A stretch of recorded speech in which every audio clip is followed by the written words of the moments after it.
Hello guys, అందరూ ఎలా ఉన్నారు? ఈరోజు నేను ఇంకొక సూపర్ రెసిపీతో మీ ముందుకు వచ్చేసాను. అదేనండి, ఎవరండి ఇష్టం లేని వాళ్ళు ఉంటారు చికెన్ అంటే. సో చాలా సింపుల్గా టేస్టీగా ఎలా చేయాలో చూపిస్తాను ఈ వీడియోలో, వితౌట్ టమాటా అనమాట.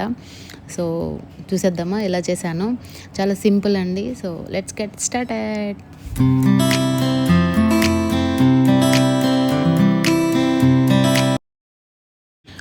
ఫస్ట్ ఒక కడాయి పెట్టుకోండి. నేను కడాయి పెట్టుకున్నాను. మీరు కావాలంటే ఒక చిన్న గిన్నె, కొంచెం మందపాటి గిన్నె అలా పెట్టుకున్న సరిపోతుంది. సో అది గిన్నె హీట్ అయిన తర్వాత కొంచెం ఆయిల్ ఎక్కువే పడుతుంది నాన్ వెజ్ ఐటమ్స్కి, ఇప్పుడు చెప్పేదే నేను. సో ఒక 5-6 టేబుల్ స్పూన్స్ ఆయిల్ వేసుకొని దాంట్లో మిర్చి కట్ చేసుకొని వేసుకోండి. నేను వేసుకునే మిర్చి కొంచెం స్పైసీ అనమాట, అందుకే 2 వేసుకున్నాను. మీ స్పైస్ తగ్గట్టుగా వేసుకొని ఆనియన్స్ చూస్తే 2 వేసాను. నేను కేజీ చికెన్కి 4 ఎర్రగడ్డలు అనమాట, మీడియం సైజ్ తీసుకొని ఇలా కట్ చేసుకున్నాను. మరీ సన్నగా కాదు, మరి పెద్దగా మీడియంలో కట్ చేసి వేసుకున్నాను. సో ఆనియన్స్ వేసిన వెంటనే మనము ఈ కరివేపాకు వేసుకోవాలి. సో బాగుంటుంది టేస్ట్, ఫ్లేవర్ బాగుంటుంది అనమాట. సో అవి కొంచెం వేగిన తర్వాత పసుపు వేసుకొని మొత్తం మంచిగా కలుపుకోవాలి. సో కలుపుకొని బాగా మగ్గాలన్నమాట. ఆనియన్స్ అనేవి ఆ పచ్చి వాసన స్మెల్ అనేది పోవాలి పూర్తిగా. సో ఈ బాగా వేగించిన తర్వాత మనము ఫ్రెష్గా దంచుకున్న అల్లం వెల్లుల్లి పేస్ట్ కూడా వేసుకోవాలి, ఒక రెండు స్పూన్ల వరకు.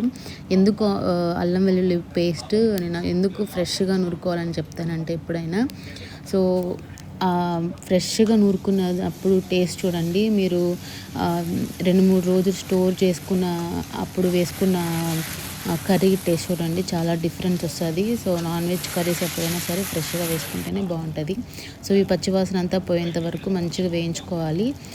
వేయించుకున్న తర్వాత మనం కడిగి పెట్టుకున్న చికెన్ ఉంది కదా, 1 kg. సో నేను చికెన్ని కొంచెం సాల్ట్ వాటర్లో ఒక అర్ధ గంటలు నానబెడతాను. ఎందుకంటే మనకి ఆ చికెన్ ముక్క కొంచెం బాగా టెండర్గా వస్తుంది అనమాట, మెత్తగా సాఫ్ట్గా ఉంటుంది. సో అందుకే నేను అలా పెట్టుకుంటాను. సో ట్రై చేయండి మీరు కూడా, ఒక చిన్న టిప్ ఇది.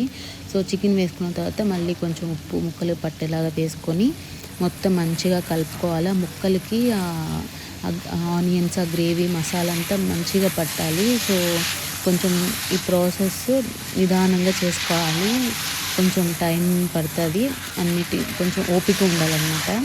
సో అవన్నీ మంచిగా కలుపుకున్న తర్వాత మూత పెట్టేసి ఒక 10 నిమిషాలు మీడియంలో పెట్టి వదిలేయండి. చూసారా, 10 నిమిషాల తర్వాత చూస్తేనే వాటర్ ఏం పోయలేదు ముందు, ఎందుకంటే చికెన్లోనే మనకి వాటర్ అనేది వస్తుంది. సో ఆ వాటర్తోనే చాలా వరకు హాఫ్ కుక్ అయిపోతుంది అనమాట. చూసారా, అట్లా వాటర్ ఏం లేకుండా ఉండాలి.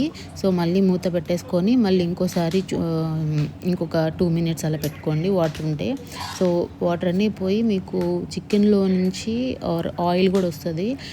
మొత్తం కలిపి ఆయిల్ మనకు అలా వచ్చినప్పుడు మనం ఇంకా కారం వేసుకోవాలి. సో దీంట్లో కారము ఇంపార్టెంట్ అనమాట. మీ స్పైసీ లెవెల్ తగ్గట్టు వేసుకోండి, ఎందుకంటే ఆనియన్స్ మనం వేసాం కాబట్టి, టమాటా వేసుకోవాలి కాబట్టి కొంచెం తీయగా ఉంటుంది. సో బ్యాలెన్స్ చేయడానికి కొంచెం కారం ఎక్కువే పడుతుంది.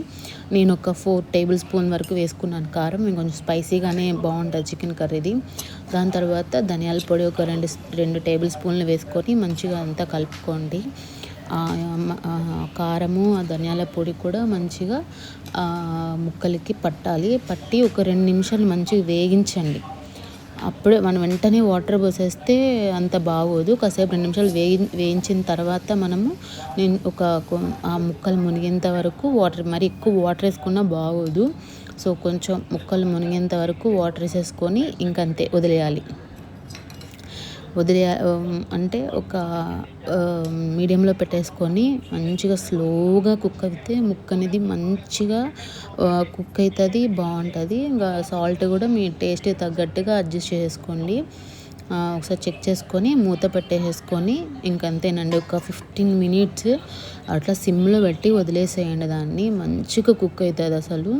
దాని తర్వాత చూసారా, 15 minutes తర్వాత చూస్తే మీకు చూసారా ఆయిల్ అంతా పైకి ఇలా వచ్చింది. ఇలాంటప్పుడు మీకు ఎక్కువ వాటర్గా, అంటే కొంతమంది పులుసు ఎక్కువ ఇష్టపడే వాళ్ళు ఈ స్టేజ్లో ఆపేసుకోవచ్చు, కొత్తిమీర కొంచెం వేసుకొని. సో మేము ఇంత అంటే నాకు ఇంకొంచెం గ్రేవీగా కావాలన్నమాట. సో అందుకని లాస్ట్లో గరం మసాలా, ఇంకా మనము ఇది ఉంది కదండి మేతి, ఇది కసూరి మేతి. సో అది నేను ఇంట్లో స్టోర్ చేసి పెట్టుకుంటాను అనమాట. లైక్ అది ఫ్రై చేసుకొని మిక్సీ పట్టేసుకుంటాను. మిక్సీ కూడా పట్టబడలేదు, చేత్తో అలా నలిపినా కూడా అయిపోతుంది పొడి. అది లాస్ట్లో కొంచెం వేసుకుంటే ఆ స్మెల్ బాగుంటుంది. సో అది వేసేసుకొని ఇంకోసారి నేను మళ్ళీ మూత పెట్టేసుకొని కొంచెం చిక్కబడేంత వరకు పెట్టుకోవాలి. లేదంటే మీరు ఈ స్టేజ్లోనే వేసేసుకొని పైన కొత్తిమీర వేసుకొని దించేసుకోవచ్చు. సో చూసారా, ఈ స్టేజ్లో వచ్చేసింది చూసారా, చుట్టూరు ఆయిల్ ఫుల్. సో నాకు ఈ గ్రేవీ చాలు, ఎందుకంటే మళ్ళీ హీట్ తగ్గిన తర్వాత, మళ్ళీ హీట్ కొంచెం తగ్గిన తర్వాత ఇంకా బాగా దగ్గర పడిపోతుంది అనమాట. అందుకే ఈ స్టేజ్లో ఆపేసాను. చూసారా, చూడడానికి ఎంత బాగుందో.